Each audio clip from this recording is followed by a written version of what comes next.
In 1958, MV Agusta was untouchable.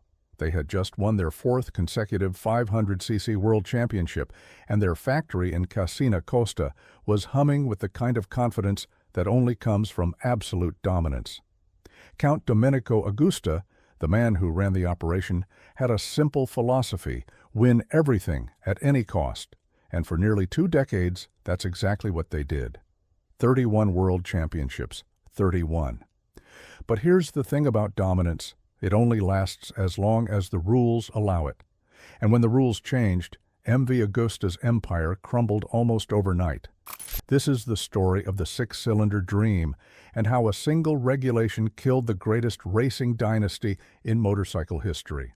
Along the way, we'll encounter engineering genius, political maneuvering, and a stubbornness that cost a legendary manufacturer everything. So, let's begin. But first, how did MV Agusta become so dominant in the first place? To understand what happened, you need to understand who Count Domenico Agusta was. The man was obsessed with racing in a way that bordered on pathological. MV Agusta was primarily a helicopter manufacturer. That's where the real money came from. But the Count didn't care about helicopters. He cared about winning motorcycle races. The helicopter business existed, in his mind, to fund the racing program, not the other way around. Now, the Count came from Italian aristocracy, old money, old pride, and an absolute refusal to accept anything less than first place. He hired the best engineers, poached the best riders, and gave them whatever resources they needed. Money was never the issue. Victory was the only currency that mattered. In the early 1950s, MV Agusta entered Grand Prix racing and immediately started collecting championships like they were going out of style. Their 4-cylinder machines were technically superior to almost everything else on the grid.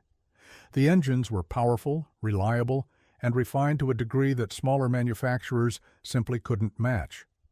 By 1958, they had won the 500cc title 4 years running, and there was no sign of them slowing down. But the Count wasn't satisfied. 4 cylinders were good. 6 would be better. See, the Count believed that more cylinders meant more power, and more power meant more victories. It was simple math in his mind. The 4-cylinder had proven itself, but he wanted something that would make the competition look like they were standing still. He wanted a machine so advanced, so overwhelmingly superior, that no one would even bother trying to compete. So in the late 1950s, MV Agusta's engineers began developing a 6-cylinder racing engine. This was ambitious stuff. At the time, most racing motorcycles used single-cylinder or twin-cylinder engines. A 4-cylinder was already considered exotic. A 6-cylinder? That was science fiction. The engineering challenges were immense. 6 cylinders meant 6 carburetors, 6 ignition systems, 6 of everything. The engine would be wider, heavier, and more complex than anything that had come before. Cooling would be a nightmare. Reliability would be a constant question mark. But the Count didn't care about difficulties. He cared about winning. I mention this because the 6-cylinder project tells you everything you need to know about how MV Agusta operated. They didn't think in terms of budgets or practicality. They thought in terms of absolute performance. If 6 cylinders could deliver more power than 4, then 6 cylinders it would be. The competition could figure out how to catch up, if they even could. The development took years. The engineers experimented with different configurations, different bore and stroke combinations, different everything.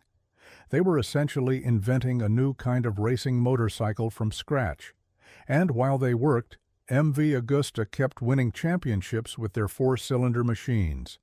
Between 1958 and 1965, they won the 500cc title every single year. 8 consecutive championships. It was getting embarrassing for everyone else.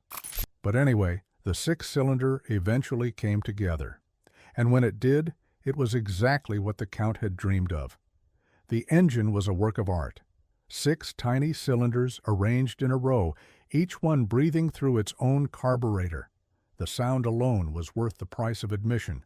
a high-pitched scream that announced itself from half a mile away. The power output was staggering for its time, significantly more than the four-cylinder it was designed to replace. MV Agusta debuted the six-cylinder in racing during the mid-1960s, and the results were immediate. The bike was faster than anything else on the grid. Riders who piloted it described the acceleration as violent, almost overwhelming. The competition didn't just fall behind, they disappeared. Now, here's where things get interesting. While MV Agusta was perfecting their six-cylinder masterpiece, other manufacturers were watching. Honda, in particular, was paying very close attention. The Japanese company had entered Grand Prix racing in 1959 and had been steadily improving ever since. They saw what MV Agusta was doing with multiple cylinders, and they decided to play the same game. By the mid-1960s, Honda had developed their own multi-cylinder racers. They built a 5-cylinder 125cc machine, a 6-cylinder 250cc, even a 6-cylinder 350cc. The cylinder wars had begun, and everyone was scrambling to add more cylinders, more power, more complexity. Think about this for a moment. In less than a decade, Grand Prix racing had gone from relatively simple machines to engineering exercises that rivaled Formula One cars in their complexity. The costs were skyrocketing. The technology was advancing so quickly that smaller manufacturers couldn't keep up. A two-tier system was emerging, factories with unlimited budgets at the front and everyone else fighting for scraps. This didn't sit well with everyone. The racing authorities began receiving complaints. Privateers, independent racers who bought or built their own machines, were being squeezed out entirely. How could a guy working out of his garage compete against a 6-cylinder factory prototype? The answer was simple. He couldn't. The governing body for motorcycle racing, the FIM, started discussing rule changes. Some argued that the cylinder wars had gotten out of hand. Others defended the technological progress as the natural evolution of the sport. The debate went back and forth for years, with manufacturers lobbying hard on both sides. MV Agusta naturally opposed any restrictions. The Count had invested millions into the 6-cylinder program. He wasn't about to let some bureaucrats tell him he couldn't use it. Honda felt similarly. They had committed enormous resources to their multi-cylinder machines and weren't eager to see that investment rendered worthless. But the pressure kept building. By the late 1960s, the grids were getting thinner. Privateers were dropping out in droves. The spectacle of racing was suffering because the outcomes were predetermined. If you had a factory 6-cylinder, you won. If you didn't, you might as well stay home. If you've made it this far, you're probably into this kind of story. Quick question. Where are you watching from? Drop it in the comments. And hey, subscribe if you haven't. We do this every week. All right, here's where it all fell apart. In 1969, the FIM made a decision that would reshape motorcycle racing for decades. They announced new regulations that would take effect in the coming years. The rules were simple and devastating: cylinder limits. The number of cylinders a racing motorcycle could use would be restricted based on engine class. No more 6-cylinder 500s, no more 5-cylinder 125s. The cylinder wars were over. The specific limits varied by class, but the intent was clear. The governing body wanted to slow down the technological arms race, reduce costs, and bring privateers back into competition. They wanted closer racing, not engineering exhibitions. MV Agusta was furious. The 6-cylinder, their crown jewel, was suddenly illegal. Years of development, millions of lira in investment, all of it rendered worthless by a stroke of a pen. The Count took it personally, which was exactly how he took everything. Now you might think MV Agusta would simply adapt, build a competitive 4-cylinder, adjust to the new reality. But that's not how the Count operated. He had built the greatest racing motorcycle in the world, and some committee had decided it was too good. In his mind, That was an insult. The transition was rough. MV Agusta did develop new machines that complied with the regulations, but the magic was gone. The four-cylinder bikes they produced were fast, certainly, but they weren't the overwhelming force their six-cylinder predecessors had been. Other manufacturers, particularly the Japanese, were catching up. Honda, Yamaha, Suzuki. They all adapted to the new rules more quickly than MV Agusta. The Japanese factories had massive resources and could pivot their development programs relatively easily. They also had something MV Agusta lacked: a commercial motorcycle business that generated revenue independent of racing. For them, racing was marketing. For MV Agusta, racing was everything. The early 1970s saw MV Agusta's dominance begin to crack. They still won championships. Giacomo Agostini, their legendary rider, continued to deliver results. But the margins were getting smaller, the competition was getting closer, and the Count was getting older. Here's the thing about dynasties. They don't end all at once. They erode. Slowly at first, then all at once. MV Agusta in the early 1970s was a dynasty in erosion. The six-cylinder ban had cut the heart out of their program.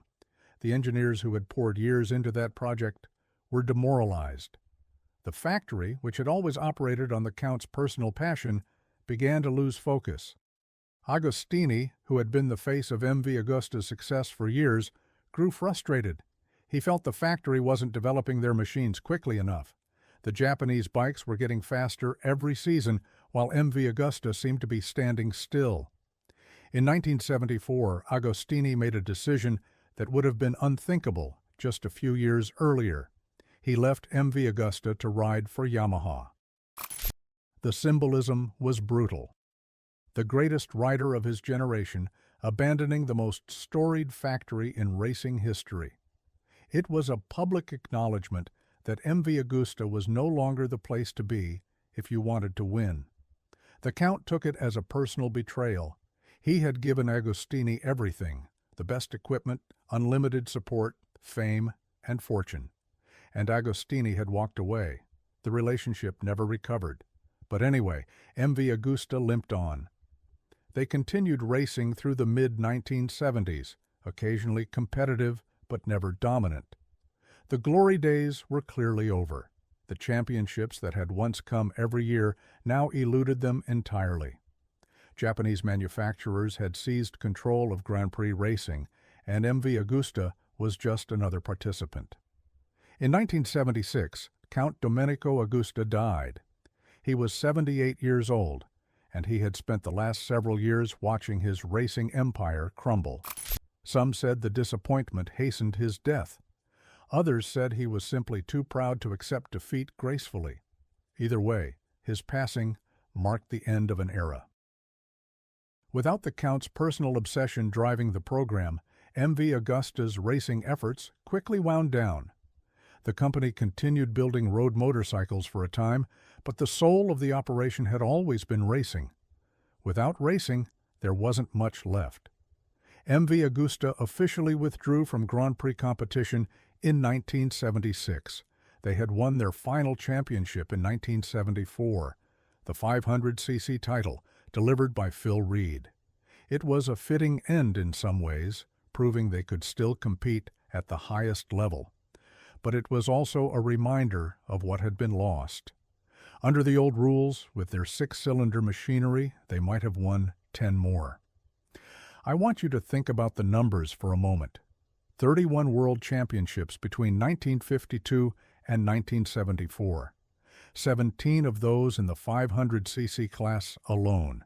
MV Agusta didn't just dominate motorcycle racing, they defined it.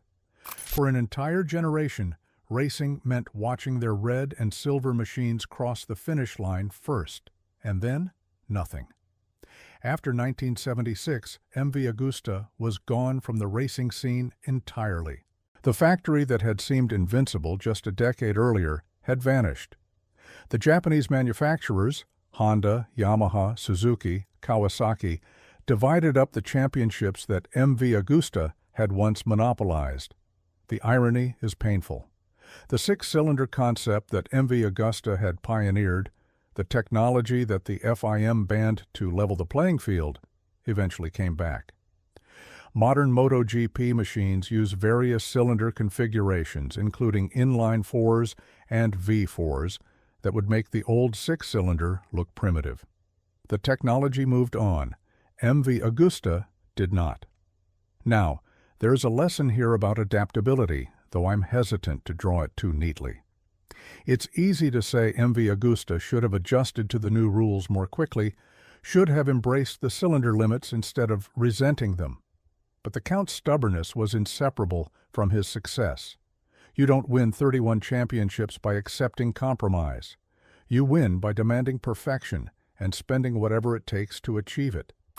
The problem was that perfection, in the Count's mind, meant the six-cylinder. When that path was closed, he couldn't find another one. His greatest strength became his fatal weakness. The company itself went through various ownership changes over the following decades.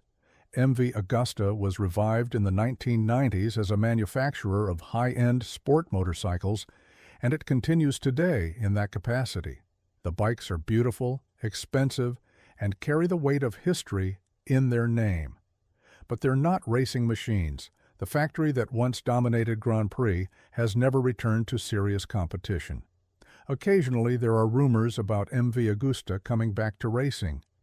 Every few years, someone floats the idea. The brand has such prestige, such history, that it seems like a natural fit for a racing return. But it never happens. The resources required to compete against the Japanese factories, and now also Ducati, KTM, and Aprilia, are enormous. MV Agusta, in its current form, simply cannot match them. And what of the people who made the legend? Count Domenico Agusta, as I mentioned, died in 1976.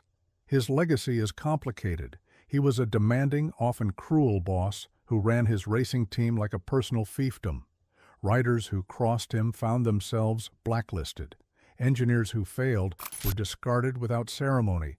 But he also created something extraordinary, a racing program that has never been equaled in its sustained dominance. Giacomo Agostini, the rider who won 15 world championships for MV Agusta before his controversial departure, continued racing until 1977. He won the 500cc title for Yamaha in 1975, proving that his talent wasn't dependent on any particular machine.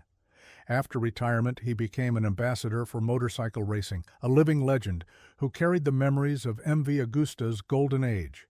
Phil Red, who won MV Agusta's final world championship, had his own complicated relationship with the factory.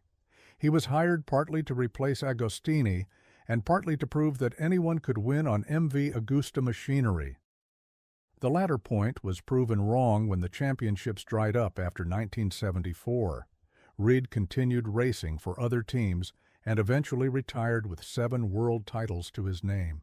The engineers who built the six-cylinder dispersed to various corners of the motorcycle industry. Some went to work for the Japanese factories they had once dominated. Others left racing entirely. The knowledge they accumulated wasn't lost. It influenced motorcycle design for decades. But the specific magic of MV Agusta, the combination of unlimited resources and aristocratic obsession, could not be replicated elsewhere. So there we have it. MV Agusta, the most successful racing manufacturer in Grand Prix history, undone by a rule change they couldn't accept. 31 world championships, and then silence. A six-cylinder dream that flew too close to the sun. The thing is, they were right about the six-cylinder. It was faster, it was better. It was the superior engineering solution, and none of that mattered when the rules said you couldn't use it. Being the best is only an advantage when the competition is allowed to continue. The moment someone changes the game, you have to change with it or die. MV Agusta chose to die. Not immediately, not dramatically, but slowly, stubbornly, proud to the end. There's something noble about that, I suppose, and something tragic. Racing moved on without them. The Japanese took over, and then the Europeans returned, And now we have MotoGP with its prototype machines and global television coverage and budgets that would have made Count Domenico's eyes water. It's bigger than he ever imagined. And MV Agusta is not part of it. Every once in a while at vintage racing events, you can still see the old MV Agustas on track. The 4 cylinders, the 6 cylinders, preserved by collectors who understand what they represent. The sound of those engines echoing across the paddock is a reminder of what was and what will never be again. 31 world championships, then 0. That's the story of MV Agusta, a company that reached the absolute pinnacle of their sport, stayed there for 2 decades, and then fell so hard they never got back up, all because of 6 cylinders they weren't allowed to use. And that's pretty much the whole thing. A cautionary tale about stubbornness, or maybe a love story about perfection, depending on how you look at it. The Count wanted to build the fastest motorcycle in the world, and he did. He just didn't get to race it for very long. If you enjoyed this one, subscribe for more. Let me know in the comments what you thought, or if you've ever seen one of these machines in person. Take care, and I'll see you in the next one.